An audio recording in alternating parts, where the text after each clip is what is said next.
Doble is a border town sharing the border with Kenya.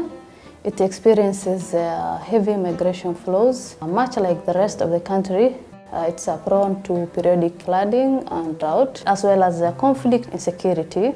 And as a result of this, many people are displaced. Some of them migrate internally, seeking better livelihoods and basic services, while others migrate across the border. IOM supports health needs of this population by establishing 3 static health facilities that covers Doble town and the surrounding locations, which provide life-saving health services. isbeddelka wuxuu bixiyaa adeegyo caafimaad oo kala duwan. Waxaa ka mid ah qaybta nafaqa darrida, nafaqeynta ilmaha yar, qaybta ANC, BNC-ga, hooyada markay uurka leedahay iyo markay dhasho lagula tacaalo, oo iyada lagu cabirayo xaaladeeda lala soconayo, qaybta tallaalka oo maartay ilmaha yar markay dhashaan ilaa ay tallaalka ka dhameystaan lagula tacaalo, hooyadii uurka leh lagu tallaalo, qaybta bukaanka lagu dhayo, lagu tolo. waxaan kaloo leenahay qaybtii maartay delivery-ga, hooyada markay uurkii ay gaarto xilliga dhalitaankii lagula tacaalo oo ay ku dhasho cunugeedii. waxaan kaloo leenahay qaybta OPD-ga oo under 5 or 5 isku jiro.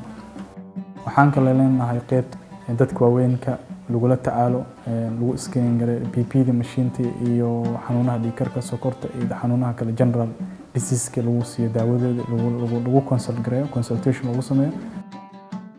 Pharmacy-gi oo daawadii maartay mar walba bixiyo oo joogto, daawadii uga helaan dadka bukaan socodka iyo dadka bukaanka isbitaalka imaado. xaruntan caafimaadka waxaan u imaaday inaan waxaan hooyo bogto, daawooyin aan ka qaato, goob caafimaad aan ka helo. daawooyinka neefta ayaan meeshan ka helay. marka hore lacag ayaan ku gadan jiray, wali waan ku rafaadi jiray, adan ugu dhawaatooni jiray. alxamdulillaah rabbil caalamiin. hada daawadii qaanada ay ugu jirtaa markaan ku neefta ay qabato. caruurta ayaan ka daaweystaa meeshan. daawooyin noocan u baahdan ugu imaado waan ka helaa.